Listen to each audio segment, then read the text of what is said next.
Chapter 10. Tits Up and Then Some.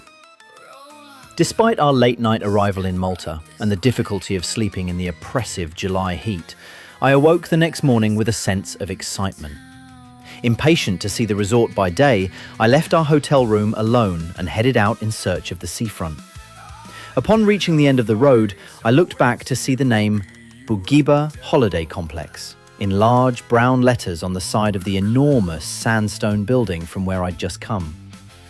Making my way towards the sea, I passed a succession of low-rise sandstone apartment blocks with balconies upon which hung lines of drying laundry. My attention returned to the road just in time to avoid a pothole right in front of me. While I'd soon become familiar with the location of the numerous potholes, the endless succession of holidaymakers who stumbled into the hotel reception with bloody knees weren't so lucky. Having made my way the short distance through some back streets, before long I found myself on the seafront. Situated in the St. Paul's Bay area of Malta's northeast coast, the town of Bourguiba had become a hive of tourist activity characterized by numerous hotels, a lido and rocky coastline. Located in the center was Bourguiba Square, a large roundabout bordered by a British-style pub, a jewelry shop and fruit stalls. Making my way along the promenade, known locally as the Strand, I passed a shop with a sign which read Dolceria. From behind the counter stood a man serving pies and pastries. The flour on his face and in his hair gave him an aged and somewhat ghoulish appearance. Continuing along the Strand, on a ledge above the beach, I spotted what looked like an ice cream van and made my way towards it. While dodging the steady stream of holidaymakers coming towards me, on the road alongside me passed a steady stream of cars that would not have looked out of place on UK streets in the late 1960s. Interspersed with the cars were equally vintage-looking green buses, which sounded like tractors as they chugged the length and breadth of the Strand en route to the capital city of Valletta. Busying herself behind the counter of the ice cream van, or gelateria as its sign read, was a plump girl with dark, curly hair and exceedingly hairy arms. On the counter, a sign which read Catania Special created a sense of intrigue in me as to exactly what one was. Alas, with no money on me, I decided to head back to the complex, as it came to be known, to tell the others what I'd discovered. Exactly what my parents knew of the details of their new roles, I cannot truly say. Furthermore, I suspect that, considering her eagerness for a life free from the drudgery of being a wife and a parent, my mother would have jumped at the chance, no matter how risky or unappealing the offer. Ostensibly, they had come to Malta as sales representatives, working on a commission-only basis to sell timeshare to British tourists. Put simply, timeshare ownership involves buying time in a holiday home, with additional fees to be paid for property maintenance and when holidaying in a different location. Although timeshare is considered a cheaper alternative to holiday home ownership, it is perhaps not as cheap as an annual package holiday. With the top floor of Bourguiba Holiday Complex dedicated to timeshare, my parents' role would involve the selling of plush apartments to British tourists brought to the hotel by street canvassers. Predictably, timeshare came to be regarded as a con, and its street canvassers a thorn in the side of unsuspecting holidaymakers. By 1986, there were at least 6 hotels across the island with a section of apartments dedicated to timeshare, with half of them located in the St. Paul's Bay area. Needless to say, the competition on the streets was fierce to be the first to pitch those unknowing lily-white British tourists and spirit them to the hotel represented by the canvasser. There, they'd experience all manner of sales tactics designed to persuade them to buy timeshare. After little more than 2 weeks by the hotel pool, while my parents spent their day upstairs in the sales lounge, I became restless and asked for a job. Following my request, I attended my first ever interview with Minnie, the manageress of the street canvassers. With high hopes of joining their ranks and having been successful at interview, I soon found myself pitching down on the Strand for Bourguiba Holiday Complex. Being a precocious child and someone who, like my mother, conversed easily with strangers, I took to the canvassing role like a duck to water. Each morning I attended the daily canvassers meeting before heading down to the Strand. Setting up shop on a street corner opposite the ice cream van, the gelateria, would be my first stop of the day. There I'd enjoy my Catania Special, a cup filled with chocolate ice cream and topped with a thick, dark chocolate and hazelnut sauce. Wearing a green striped tabard and a white grandad-style cap to keep the sun off my head, I'd get right to work. While, like me, some canvassers occupied a particular patch, others went around in cars to bedevil the newly arrived holidaymakers. Although perfectly content to remain on the Strand, it would be a real treat for me on those occasions when Minnie picked me up to go riding, during which we'd travel farther afield to find fresh meat among the newly arrived Brits. Despite my age and cocksure attitude, I settled in well among the other canvassers and the hotel's timeshare staff. Having turned 14 3 months earlier, the canvasser nearest me in age was a boy called Trevor. The youngest son of the timeshare manager, a man by the name of Mr. Zara, Trevor was both handsome and well built for his age. While Trevor replaced Matthew as the object of my affection, my attraction to him took a dousing a few weeks later when he began dating my sister, Dee. However, their liaison would be over before it had even started when Trevor began canoodling with other girls in front of Dee at his parents' summer pool party. Incidentally, this whole unfortunate business represented the one and only time Dee and I would have our hearts broken by the same man. Among the timeshare staff with whom I'd become good friends were two teenage sisters named Claire and Louise. Aged 17 and 15 at the time, both girls lived in an apartment around the corner from the complex. Tragically, they'd lose their mother to cancer while still young girls. Sometime after her death, their father married a real-life, wicked stepmother. At their father's plan to move them all in together, Claire and Louise both refused. Proceeding with his plan, their father moved in with his new wife and left his teenage daughters to fend for themselves. Sympathising with our struggle, it would be kind-hearted Claire who'd come to the aid of Dee and me a little over a year later when in our hour of need. The centre of activity for the timeshare sales reps and family members was, by day, the pool bar, or pizzeria as it was otherwise known, and by night, the hotel cocktail bar. While for the first few weeks we lived in a room in the hotel itself, eventually we moved to a ground floor apartment on the opposite side of the hotel pool. Having been at work all day and with the pizzeria on our doorstep, my mother was not inclined to cook of an evening. Therefore, we ate most of our meals in the pool bar, except on the odd occasion when we'd traipse around Bourguiba, studying one menu after another for something that Dad could eat. Being a meat and 2 veg man with an extremely sensitive stomach, he had to choose his meals carefully. Suffice to say that the cost of feeding 5 people 3 meals a day in addition to drinks became expensive. Compounding the problem was my mother's tendency in the evening to curry favour in the cocktail bar, where she'd regularly buy her colleagues drinks and run up a sizable bar bill. To make matters even worse, the exchange rate at that time was 54 Maltese cents to 1 English pound. Despite Malta being a considerably cheaper country in which to live at that time, our accommodation and food bills soon began to mount up. Moreover, with my parents not receiving a salary and being paid commission on the sale of any timeshare, it would be many months before they could expect to receive any earnings. Therefore, with the cost of our outgoings having to be met and my parents' savings rapidly dwindling, my mother turned to me for support. With me being the only one earning any money, she stated how it was incumbent upon me to support my family. While my mother received no opposition from me on this matter, I asked that whatever money I gave her, she repay me once we reached Cyprus in the form of tennis lessons, to which she agreed.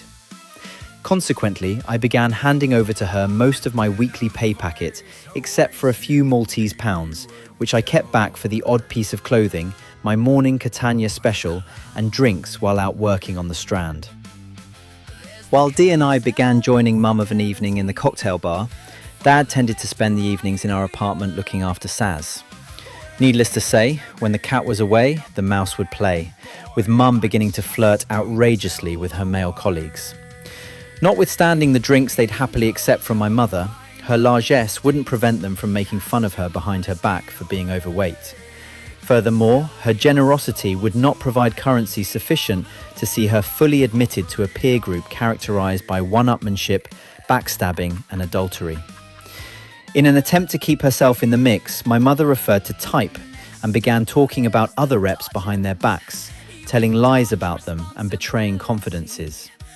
To my shame, and in a similarly misguided attempt to be included and liked, I began mimicking my mother's behavior and did the same. Considering the altogether unwholesome environment, my mother and I were merely playing the same game as everyone else. However, I'd soon come to understand there was a double standard at play, whereby my faults as a child were criticized, while adults got away with the same behavior judgment-free. The difficulty as a big-mouth kid of gaining acceptance among an older age group aside, courtesy of Claire and Louise, I met a mutual friend of theirs by the name of Connie. Aged 18 at the time, Connie and her family were well known in Bourguiba. With business interests all over town, including a hotel, a jewelry shop and a clothing boutique, the jewel in the family crown was their bar and restaurant called Swiss Chalet. Being another girl who had her own horse, Connie and I became firm friends. Before long, I found myself on occasions joining her behind the bar at Swiss Chalet on a busy Saturday night to wash glasses on a fancy spinning bristle cleaning machine. Like our mutual friend, Connie would also be there for Dee and me in our hour of need. Yet, the new friends I'd made and my success as a canvasser notwithstanding, I found myself starting to miss my friends in the UK and began making regular calls back home. Unsurprisingly, the beginning of September came and went with no mention from my parents of enrolling us in school. What with me being the only one bringing any money in and my mother the main beneficiary, she did not appear in any great rush to alter the arrangement. Nevertheless, as September progressed, pangs of homesickness grew within me by the day.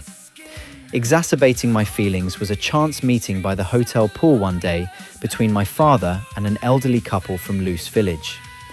In their mid to late 70s at the time, Joan and Charlie lived no more than 200 yards from Valley House, home of Nicola and Janet. While my father did not go into detail regarding his conversation with Joan and Charlie, the part which did interest me was their offer to accommodate Dee if she wanted to return to the UK to finish her last year at school. Had their offer been made in early August, Dee may well have jumped at the chance. Indeed, in the first few weeks following our arrival, and still unhappy with our move, she'd remain in bed and not surface until lunchtime before joining us in the pool bar. However, come the end of September, my sister and I experienced something of a volte-face, with Dee now inclined to stay while I wanted to go home. Yet, in light of what happened next, Dad began to realize that he and my mother had been seriously misled.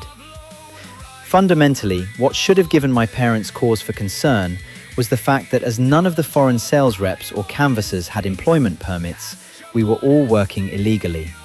Nonetheless, it would take two bombshells occurring in quick succession for my father to decide that he'd seen enough. First, he found himself presented with a bill for £350 for our flights, an expense which the company advised they would meet. Then, my parents received word that operations in Cyprus were no longer going ahead and that they could choose to remain in Malta or return to the UK. Galvanized by the news from the timeshare management team, I began looking into the cost of flights home, without a thought for where I might stay following my arrival. With the only seat available within the next week costing more money than I'd saved up, I approached my mother one lunchtime while on our way to the pool bar. As she and I descended in the lift to the ground floor, I revealed to her my intention to go home and asked her to return all the money I'd given her. In response, my mother flatly refused to repay me and said I wasn't going home before turning and walking away.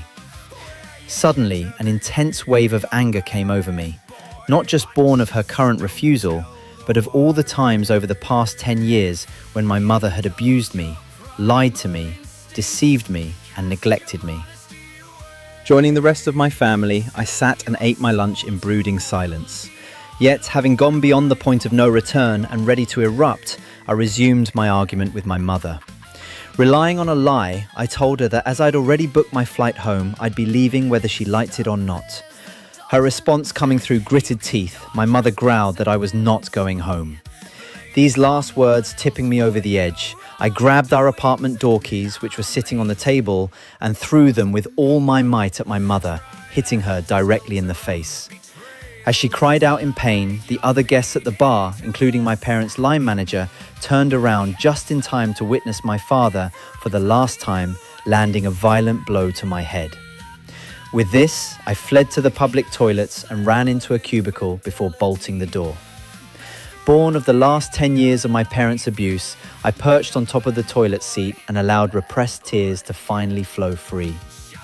Yet, although I hated myself for what I'd just done, I hated them both even more and continued sobbing until my tears ran dry.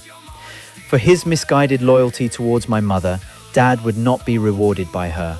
And when he announced that he'd had enough and intended to return to the UK, my mother and Dee expressed their desire to stay. Despite my animosity towards my father, I knew deep down that I could not return home alone. And so, on Sunday, 5th October 1986, he and I flew back to the UK while Mum, Dee and Sass remained in Malta. Thinking that by returning home my problems would be over, I'd soon realised that they'd only just begun, with the most disrupted period of my life about to follow. In the meantime, Dad and I landed at Heathrow and made our way to Auntie Jackie's flat in Kidbrooke, southeast London. Having been brought up to speed by Dad as to events over the summer, Auntie Jackie then asked Dad where he intended for us to stay. Alas, the way in which Auntie Jackie framed her question left us in no doubt that staying with her would not be an option. Consequently, in the hope of us being able to stay with them, Dad then phoned Nanny and Grandad at their home on the Isle of Sheppey in Kent. After a few minutes, my father came off the phone and explained that he'd just spoken to Auntie Joyce. As luck would have it, Nanny and Grandad were no more than 3 miles from us in Grove Park, visiting their daughter, my Auntie Jenny. With no time to waste, we sped by car to Grove Park to discover Nanny and Grandad's Austin Allegro parked outside Auntie Jenny's house. Finding themselves put on the spot at our unexpected arrival, Nanny and Grandad could do little else but take us back to the Isle of Sheppey with them, where we remained for the next 2 weeks. While my grandparents were pleasant enough to our faces, with Grandad remaining as dutiful as ever, our ongoing presence in their home appeared to unsettle Nanny. Proof of this came via Grandad the day he took us to collect Dad's car from the storage facility. After collecting Dad's car, Grandad escorted us to a nearby petrol station. Following my goodbye to him, I returned to the car and closed the front passenger door, but not before overhearing him apologize to my father for us having to leave so soon and the fact that he had to live with Nanny. With the implication that Nanny had pressured Grandad into asking us to leave, Dad and I headed towards Maidstone. After dropping me off at Joan and Charlie's house, my father then set off in search of lodgings of his own. Although their offer of accommodation had originally been extended to Dee, Joan and Charlie seemed perfectly willing to take me in on a short-term basis. Both creatures of strict routine, Joan and Charlie would not tolerate any disruption to their well-established way of living. Consequently, following my return home 15 minutes after my 9 p.m. curfew one night, Joan was understandably miffed and complained to my father. Following discussions with Nicola's mum, Janet, with whom I'd got along well, I found myself moving down the road to Nicola's home at Valley House. Making her feelings known, Joan telephoned Janet, during which she slammed my mother for neglecting her maternal duties in favour of whoring around in Malta. Notwithstanding Janet's kindness and affection for me, my stay at Valley House would be of a similarly short duration and end in tears, literally. Coinciding with my move there, Dad returned to Malta in early November in an attempt to bring his wife and daughters home. For the first time in my life, I found myself parted from my family, and despite Janet and Nicola's care, I struggled to deal with the separation. Regrettably, things came to a head one night when, having received no contact from Malta in a few days, I took my host family's cordless phone to my room without permission and made a call to Malta. Unbeknown to me, Janet's husband, David, had picked up his desk phone to make a call and overheard me on the phone to my father. No sooner had he realised that I'd made an overseas phone call than he burst into my room and yanked the phone from me before storming back out. Both hurt and humiliated, I curled up under the duvet and began to cry. Reaching in through my anger, confusion and frustration just then, I felt the gentle touch of Nicola, who'd snuck into the bed beside me and began tenderly stroking my head. Equally disastrous was my return to secondary school as a third-year pupil. With half my second-year class going off to grammar school, I returned to discover those who remained had merged with another class. Having had very little previously to do with the kids in the other class, I immediately felt and was treated as an outsider. Indeed, a hierarchy had been established, and the kids were not about to allow anyone to upset the newly established order. Furthermore, having enjoyed a taste of freedom, earned my own money, and have more control over my own life, I realized how much I'd moved on and felt I could no longer relate to my friends. Consequently, along with the struggle of a disrupted family life, I found the school environment confining and a place where I felt I no longer belonged. Yet, I lacked the emotional maturity at the time to figure out what that meant and where I felt I truly fitted in. As for Dad's plan to bring everyone home from Malta, while Mum and Dee decided to remain abroad, Dad would accompany his youngest daughter back to the UK. Despite his earlier assertion that he'd done his time bringing up children, Dad appeared overwhelmed at having to parent 9-year-old Sass alone. Compounding matters was the difficulty he faced in securing more suitable, longer-term accommodation. Until such time as he did, both he and Sass moved all over Maidstone to short-term placements, which saw Sass changing primary schools every few months. Consequently, in need of support to meet his own needs as well as his daughter's, my father joined a single-parent support group run by the Gingerbread Charity. Needless to say that being preoccupied with Sass, he had no objection whatsoever when I said I wanted to return to Malta. At this point, I must take the opportunity to clarify that in the mid-80s, non-Maltese nationals were granted permission to remain in the country for no longer than 3 months. In addition, the foreign national had to leave Malta for a period of 24 hours, following which they could legally return for another 3-month period, and so on. Therefore, my journey back to Malta on 2nd of December 1986 marked the beginning of the rootless comings and goings between there and the UK, which would characterise my life for the next 18 months. Approximately 2 months had passed since I was last in Malta. Streets, which before were teeming with tourists in shorts and t-shirts, were replaced by elderly couples in trousers and cardigans, enjoying a 3-month winter break. Even the hotel pool was concealed under a tarpaulin for much of the day. What should have been similarly concealed, although on full display, were the excesses of my mother's behaviour. To his horror, during Dad's brief return to Malta, he discovered that my mother had spent £1,500 of their money on a timeshare. Overlooking his past rejection of her, my father, when faced with his own, began writing to his eldest daughter, Lee. In letters which I'd read as an adult, my father decried how my mother would refuse to leave the bar with him of an evening, electing instead to remain there and flirt outrageously with the male staff. Indeed, I had not been back in Malta for more than a few days before my mother would outdo herself. Having moved from my old room at the front of our apartment, I began sleeping in Dee's twin room at the rear, while my mother remained in the main bedroom. On one particular evening, having witnessed as much as we could bear of my mother's unbridled behaviour, Dee and I returned to the apartment and went to sleep.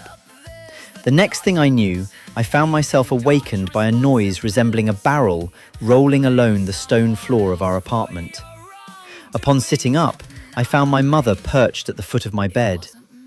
Surprised to discover her sitting there in the dark, I asked her what the noise was. Following her response that it was snoring, I asked by whom, to which she replied that it was one of her fellow colleagues, whom she'd brought back with her from the bar. With winter bringing in fewer tourists, those who did come stayed for longer. Therefore, getting couples into the hotel in order to sell them timeshare became a challenge, as did making actual sales. Furthermore, my mother had yet to receive the commission from any of the sales she'd made over the summer. Consequently, with little money and the bills mounting up, my mother decided to return briefly to the UK. While there, she planned to arrange the surrendering of an insurance policy so she could settle her hotel bill and continue living in Malta. However, there was one major sticking point. With the bills mounting and her being considered a flight risk, my mother had been made to surrender her passport to the hotel manager. Unable to leave without it, my mother asked me to remain in Malta while she returned to the UK. With the experience of being left alone still fresh in my mind, I flatly refused. Using her charm, at the 11th hour, my mother managed to talk the hotel manager into returning her passport to her. Following this, we made a mad dash to the airport just in time to make our flight back to the UK. Yet, the hotel manager needn't have fretted, as my mother had absolutely no intention of remaining in England. Indeed, she and Dee would be back in Malta in time for Christmas, while Dad, Sass and I headed to Bournemouth to spend the festive season with his younger sister, Val, and her family. Come January 1987, southeast England would experience the kind of winter storm which saw 20 inches of snow dumped on the county and brought it to a standstill. The delay in my trip back to Malta allowed Dad enough time, following a plea from my mother, to surrender another of their remaining insurance policies. To do this would require her signature, and after placing in front of me a copy of her signature and a policy document, he asked me one afternoon if I could copy it. Despite what I considered to be a rather pathetic attempt, I obliged my father before handing the form back to him. Looking perfectly satisfied as he surveyed the form, my father took it to a wardrobe where pulled out another bundle of paperwork before merging the two. As he did so, I caught a glimpse of a letter written in my mother's handwriting. My interest in the letter sufficiently piqued, I asked my father what it was about. Making no further attempt to conceal its existence, he handed me the letter, which I began to read. While I did so, my father explained that it had been written by my mother 2 months ago to the new front of house manager, a man by the name of Manuel. Owing to its highly flirtatious and suggestive tone, it was handed to the hotel manager, who then felt it best to deliver it to my father. Reading as if written by a lovesick teenager, throughout the letter, my mother made reference to the sight of Manuel's bum in the tight cream trousers of his front of house uniform. The letter aside, while I had no sympathy for father, I couldn't bring myself to add further insult to injury by disclosing how the previous month she'd brought a timeshare colleague back to our apartment for sex. Nonetheless, armed with the last financial bailout that my father could provide, on Saturday 24th January 1987, I took a late-night flight back to Malta. Arriving at the hotel in the early hours, I found my mother waiting in the lobby. Expecting to return to our apartment, I was somewhat surprised to learn that we were moving back into the hotel. Having been given a key by David, one of 2 night receptionists, my mother led me upstairs to room 407. As she opened the door, I followed her inside and found myself in a tiny studio room containing 2 single beds, along with a kitchenette and a small bathroom. With there being only 2 beds, it was just as well that Dee was conspicuous by her absence. That night, I went to sleep in a bed opposite my mother, too weary from my travels to contemplate what had become of our family. Indeed, in less than a year, my parents had gone from owning their own home to living in cramped conditions in separate countries, with money running out and bills continually mounting. Yet, inexplicably, the last thought on my mind before I nodded off belonged to the mysterious man in the cream trousers. Suitably intrigued, I resolved to find out more about the latest object of my mother's affection as soon as I possibly could. Alas, despite him being the object of her affection, she would not be his. Indeed, time would reveal that he was, in fact, very much attracted to someone else. Roll up, step right this way. The fair has come to town.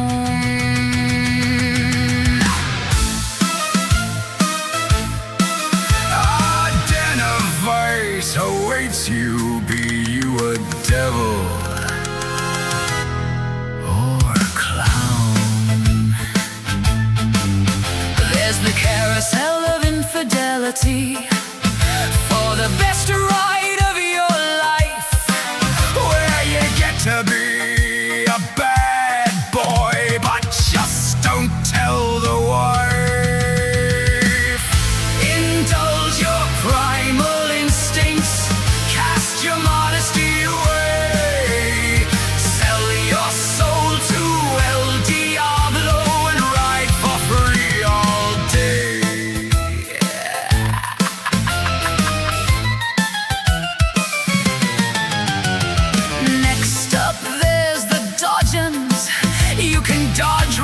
responsibility.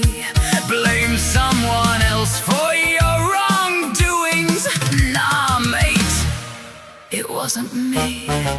Try the helter-skelter of betrayal. Slide your feet into the sack.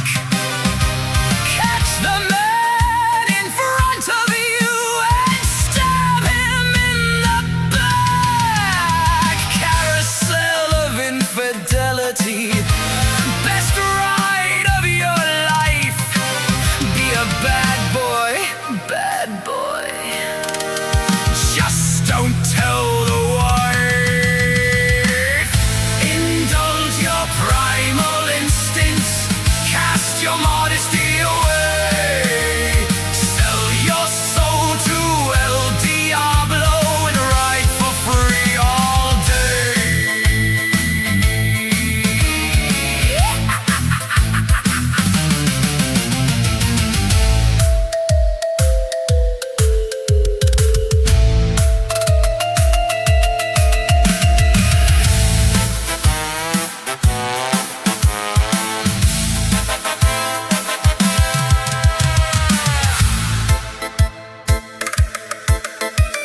Hop onto the ghost train and lose your sanity. We're spirits of some common thieves. We'll steal your vanity. At last, the hall of mirrors. See what's beneath the skin of greedy cheats and liars. They'll do anything to win. Roll up, roll up. Step right this way. Indulge your primal instincts.